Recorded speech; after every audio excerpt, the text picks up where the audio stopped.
எங்கே போகிறோம்னு பார்த்தீங்கன்னா முன்னாடி தெரியுதா மலை, அந்த மலைக்கு தான் இப்போ நம்ம போகிறோம். அங்கே ஒரே கல்லில் 3 மாங்கான்ற மாதிரி தான் காய்ஸ். அந்த மலையில் நீங்கள் இப்போ ட்ரெக்கிங் பிரியர்ஸாக இருந்தாலும் ட்ரெக்கிங்காக போகலாம். இன்கேஸ் நீங்கள் டிவோஷனலாக ஒரு கோயிலுக்கு போகணும்னு நினச்சிங்கனாலும் மேலே கோயிலும் இருக்குது. தென் நீங்கள் வாட்டர் ஃபால்ஸ் லவர்னாலும் மேலே வாட்டர் ஃபால்ஸும் இருக்குது.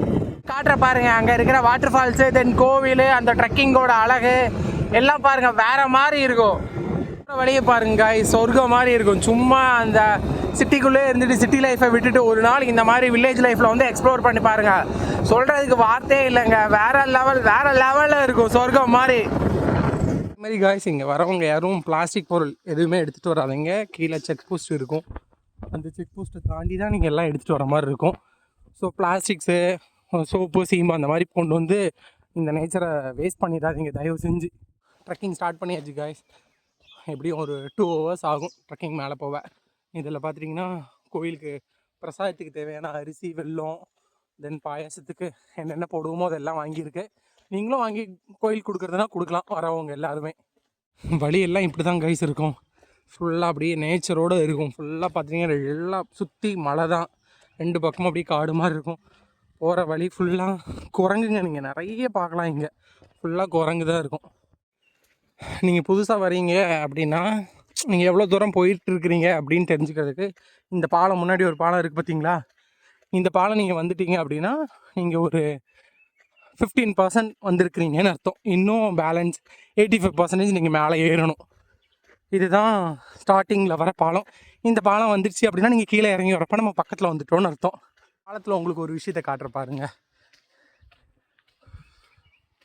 கீழே பார்த்துட்டிங்களா ஆறு. ஆக்சுவலாக இப்போ தண்ணி கம்மியாக போகுது, அதனால் உங்களுக்கு அப்படி இருக்கும். தண்ணி அதிகமாக போகிற டைம் மட்டும் வந்து பார்த்திங்கன்னு வச்சுக்கோங்க, அப்படியே வேறு லெவலில் இருக்குங்க. தண்ணி அவ்வளோ கிளியராக இருக்கும். நான் இப்போ பேக் கேமராவில் தண்ணி காட்டுறேன் பாருங்கள். தண்ணி ஜூம் பண்ணி காட்டுறேன் உங்களுக்கு. இப்போ பாருங்கள், இங்கே பாருங்கள் தண்ணி எவ்வளோ கிளியராக பியூராக இருக்கும். அதே மாதிரி நீங்கள் போய் கையை வச்சிட்டிங்கன்னு வச்சுக்கோங்க, அப்படியே ஃப்ரிட்ஜிலேருந்து ஐஸ் கட்டி எடுத்து வச்சா எப்படி இருக்கும் அந்த மாதிரி இருக்குங்க. ஐஸ் சீரியஸாக. கூமாப்பட்டி என்ன காய்ஸ், கூமாப்பட்டியை விட நம்பிக்கோயில் தண்ணியில் வந்து நீங்கள் குளிச்சு பாருங்கள். ஐயோ சாமி, சொர்க்கமாக. அதை ஐஸ்லாண்டுன்னு தான் சொல்லுவான். இதில் வந்து கையை தொட்டு பாருங்கள், தண்ணி அப்படியே ஐஸ் கட்டியாக இருக்கும். அவ்வளோ சில்லுன்னு இருக்கும் காய்ஸ், சீரியஸாக. நான் பொய்யெல்லாம் சொல்லலை, நீங்கள் ஒரு டைம் வந்து எக்ஸ்பீரியன்ஸ் பண்ணி பாருங்கள். இல்லைனா குளிச்சவங்க இந்த வீடியோவில் கமெண்ட் பண்ணுங்கள், அதில் நீங்கள் எவ்வளோ சில்லுன்னு குளிச்சிங்கன்னு. ஆக்சுவலாக போகிற வழியெல்லாம் இப்படி ரொம்ப கரடு முரடாக தான் இருக்கும். நல்லா க்ளீனாக நேரான ரோடு மாதிரியெல்லாம் இருக்காது. ஸோ ரொம்ப கல் முள்ளுமாக இருக்கும். ஸோ ஷூ யூஸ் பண்ணுறவங்க, ட்ரெக்கிங் போகிறவங்கலாம் ஷூ யூஸ் பண்ணிக்கோங்க. மேக்ஸிமம் கொஞ்சம் ஏஜ்டு பர்சன்ஸ், அவங்களால முடியாதவங்கள கூப்பிட்டு வராதிங்க தயவு செஞ்சு. போகணுன்னு ஆசைப்பட்டு மேலே கோயில் கூப்பிட்டு போகணுன்றதுக்காக கூட்டிகிட்டு வந்துட்டு அவங்களை கஷ்டப்படுத்திடாதீங்க. சேம் இதே நம்பி வந்து கீழேயும் இருக்கிறாரு, அங்கே நல்ல பெரிய கோயிலாக இருக்குது. ஆக்சுவலாக அந்த கோயில் 108 திவ்ய தேசத்தில் ஒரு பெருமாள் கோயில் அந்த கோயில். ஸோ நீங்கள் முடியாதவங்கள கீழே சாமி கும்பிட பார்த்துக்கோங்க, முடிஞ்சவங்க மட்டும் மேலே வாங்க. முடியல, செம்மையாக மூச்சு விட்டுது. ரொம்ப நாள் ஆச்சு நானே இங்கே வந்து ஏறி நல்லா ட்ரெக்கிங் என்ஜாய் பண்ணி போகணுன்னு நினச்சிங்க, ட்ரெக்கிங் ரொம்ப பிடிக்கும் அப்படின்னா உங்களுக்கு தான் இந்த ஸ்பாட்டு. ஒரு டைம் இந்த மலையில் வந்து ஏறி பாருங்கள். அவ்வளோ என்ன சொல்ல, கரடு முரடா செங்குத்தா அப்படியெல்லாம் இருக்காது. இது ரோடு மாதிரி போட்டிருக்கும், மண் ரோடு. அந்த இடம் மட்டும் இதாக இருக்கும், பட் ஃபுல்லாக நேச்சர் தான். சுற்றி எங்கே பார்த்தாலும் ஒரே மரமும் மலையும் மட்டும்தான் இருக்கும். மேலே போனீங்கன்னா அந்த வாட்டர் ஃபால்ஸ் தாங்க, வாட்டர் ஃபால்ஸ் தான் காய்ஸ். வாட்டர் ஃபால்ஸு சொல்கிறதுக்கு வார்த்தையே இல்லை, அப்படி இருக்கும் காய்ஸ். இந்த வீடியோவில் இந்த இடத்த பார்த்துக்கோங்க. இந்த இடம் நீங்கள் வந்துட்டீங்க அப்படின்னா 40% மலை ஏறிட்டீங்கன்னு அர்த்தம். இன்னும் 60% நீங்கள் ஏற வேண்டியது இருக்குது. இந்த இடம் தான் இந்த மலையோட சொர்க்கம்னே நான் சொல்லுவேன். சுற்றி 2 பக்கமும் புளிய மரம், அவ்வளோ ஒரு அழகாக இருக்கும் காய்ஸ். எப்படி வேர்க்குது பார்த்தீங்களா?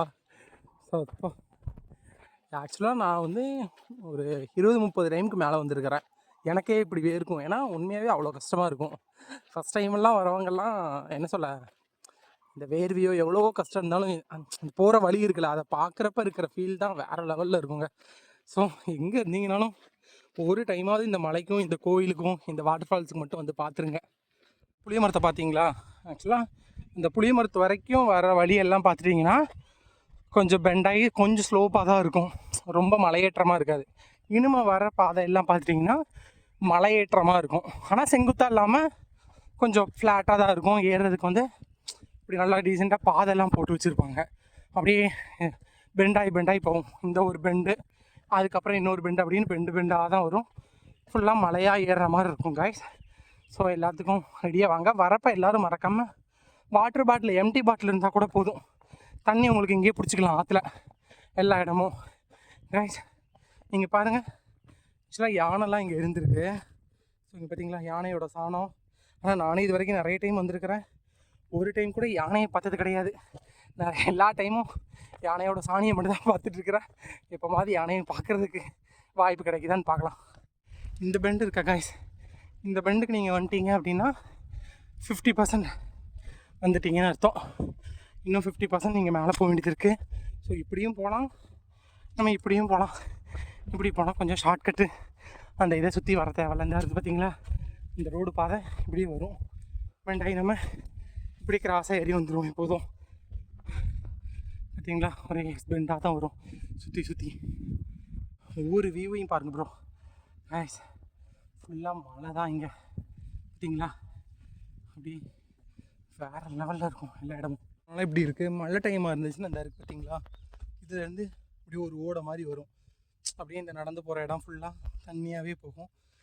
இந்த சைடு போகணும், நம்ம ஆக்சுவலாக கிராஸ் பண்ணி இந்த தண்ணியை கிராஸ் பண்ணி தான் நம்ம போகவே செய்வோம். மழை டைமெல்லாம் வந்தீங்கன்னா இங்கே ஃப்ளட்டே போகும். ஆக்சுவலாக அப்போ நிம்மதியாக குளிக்க முடியாது. அதை நான் சொல்கிறது எப்போலாம்னா அக்டோபர், நவம்பர், டிசம்பர்லலாம் இங்கே ஹெவி ரெயின் இருக்கும். அந்த டைமெல்லாம் நீங்கள் பிளான் பண்ணுறீங்கன்னா பார்த்துட்டு தான் பிளான் பண்ணணும். இங்கே உங்களுக்கு அலவுடா இல்லையான்ட்டு நியூஸ்லேயே ஆக்சுவலாக போட்டிருப்பாங்க, மழை பெஞ்ச டைமெல்லாம் அலவுடு இல்லைன்ட்டு. இந்த இறக்கம் இருக்குல்ல காய்ஸ், இது வந்துட்டீங்க, இந்த இடத்துக்கு நீங்கள் வந்துட்டீங்க அப்படின்னா 70% ரீச் பண்ணிட்டீங்கன்னு அர்த்தம். இன்னும் பேலன்ஸ் 30% நீங்கள் ஏறினா போதும். ஆக்சுவலாக இதில் இப்போ தண்ணியே இல்லாமல் இருக்குது. ஒரு சில டைமெல்லாம் இதில் அந்த சைடு நிற்கிறவங்களால இந்த சைடு கிராஸ் பண்ண முடியாது. அவ்வளோ ஃப்ளட்டெல்லாம் வந்திருக்கும் மழை டைமில்.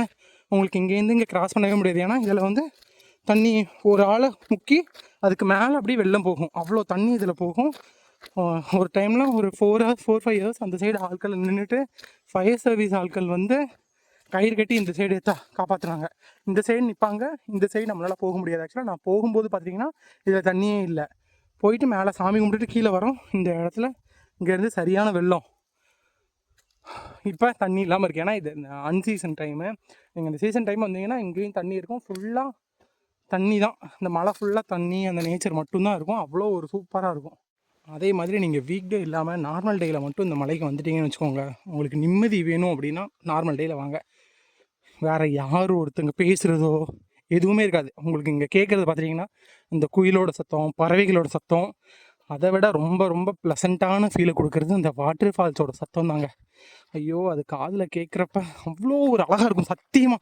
ஏன்னா அந்த வாட்டர் ஃபால்ஸ் சத்தம் அப்படியே தண்ணி ஓடுற அந்த சலன்ற சவுண்டு இருக்குல்ல, அந்த சவுண்டு கேட்குறது உங்களுக்கு இப்போ கேட்குதான்னு தெரியல, எனக்கு நல்லா கேட்டுட்ருக்கு.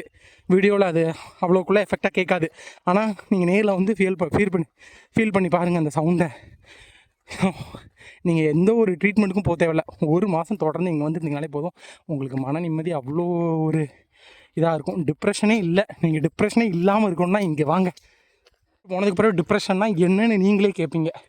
அப்படி இருக்குங்க. டிப்ரெஷன்ற வார்த்தையே அழிஞ்சு போகிற அளவுக்கு போயிடும்.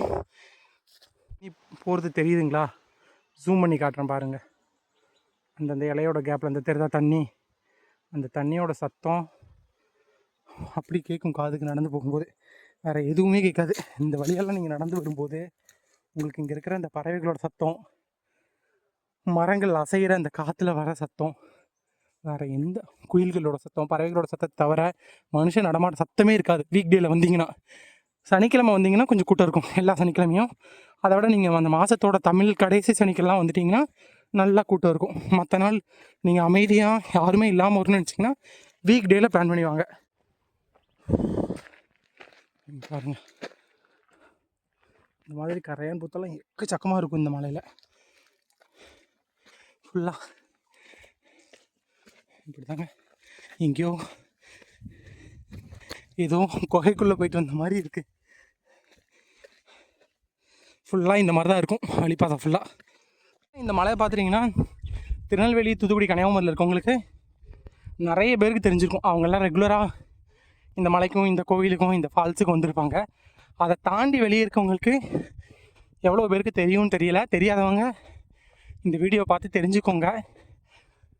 ஒரு டைமாவது வந்துடுங்க எல்லோரும். வந்துட்டு நீங்களே ஃபீல் பண்ணுவீங்க, இவ்வளோ நாள் இந்த மலையை நம்ம பார்க்காம இருந்திருக்கோம், இவ்வளோ ஒரு அழகான இடத்த ரசிக்காமல் இருந்திருக்கோன்ட்டு கண்டிப்பாக ஃபீல் பண்ணுவீங்க. ஃபீல் பண்ண வைக்கும் இந்த மலை. அந்த அளவுக்கு ஒர்த்து பரமாக ஒர்த்துன்ற மாதிரி தான் இந்த பாறை இருக்குல்ல காய். இந்த பாறை வந்துட்டீங்க அப்படின்னா நீங்கள் 80% வந்துட்டீங்கன்னு அர்த்தம். மலையில் இன்னும் 20% ஏறினா போதும். ஆக்சுவலாக இந்த பாறையும் இல்லை அப்படின்னா ஆப்போசிட்டில் காட்டுறேன் பாருங்கள். இந்த பின்னாடி ஒரு கல்கட்டு மாதிரி தெரியுதா, அந்த இடம் வந்துட்டீங்க அப்படின்னா நீங்கள் 80% மலையை அடைஞ்சிட்டிங்கன்னு அர்த்தம். காய்ஸ் இப்போ 90% நம்ம வந்துட்டோம். ஆல்மோஸ்ட் பார்த்துட்டிங்கன்னா 10-20க்கு ஏற ஆரம்பித்தோம். இப்போ மணி 11, கரெக்டாக 40 நிமிஷத்தில் 90% வந்துட்டோம். இன்னும் ஒரு 10 மினிட்ஸ் கூட ஆகாது எனக்கு தெரிஞ்சு. 5 மினிட்ஸில் மேலே போயிடும். நான் ரெகுலராக வந்ததுனால கொஞ்சம் சீக்கிரமாக வந்திருக்கிறேன். கேஸ் எதுவும் வீடியோ எடுக்காமல் வந்தேன்னா இன்னும் ஸ்பீடாக வந்திருப்பேன். வீடியோ எடுத்ததுனால ஸ்லோவாக வந்தேன். ஃபஸ்ட் டைம் வரவங்கன்னா மேக்ஸிமம் 1 ஹவரில் வந்து ரீச் ஆகிடலாம். இதுதான் அந்த ஃபஸ்ட்டு 90% அடையாளம். உங்களுக்கு இப்படி தான் இருக்கும் இந்த இடத்துல. ஸோ இதில் எல்லாமே தண்ணி போகும் மழை டைமில். பட் இப்போ மழை இல்லைன்றதுனால எல்லாம் ட்ரை ஆகி கிடக்குது. நீங்கள் 90% மழையை ரீச் ஆனதுமே நீங்கள் கோயில்கிட்ட வந்துட்டிங்கன்னு உங்களுக்கே தெரியும். ஏன்னா கோயிலில் படிக்கிற ரேடியோ, மேலே சவுண்டு எல்லாமே வந்துடும். இந்த முன்னாடி ஒரு போர்டு இருக்குது பார்த்தீங்களா, இந்த போர்டை பார்த்துட்டிங்கன்னா அவ்வளோதான், அதோட முடிஞ்சு மலை. முன்னாடி கோவில் தான் காய்ஸ். இந்த போர்டு வந்துடுச்சுனாலே கோவில் வந்துடுச்சுன்னு அர்த்தம். கோவிலுக்கு அந்த சைடு உங்களுக்கு அந்த மேலத்தோட சவுண்டெல்லாம் கேட்குதான்னு தெரியல, நல்லா கேட்குது எனக்கு. மேலே ஃபாரஸ்ட்டோட ஜீப்பு அலோவ் பண்ணுவாங்க, ஒரு சில பைக்ஸ் மட்டும் அலோவ் பண்ணுவாங்க, பட் நார்மலாக இருக்காது. ஃபஸ்ட்டெல்லாம் பார்த்திங்கன்னா ஜீப் உண்டு, அதுக்காக தான் இந்த வழி திறமையை போட்டாங்க. பட் ஆனால் இப்போ ஜீப்பை கேன்சல் பண்ணிட்டாங்க அவங்களுக்குள்ளே இருக்க சண்டையால். இந்த இருக்கலாம், இந்த இடம் ரீச் ஆகிடுச்சுன்னா கோவில் வந்துடுச்சுன்னு அர்த்தம். அவ்வளோதான்.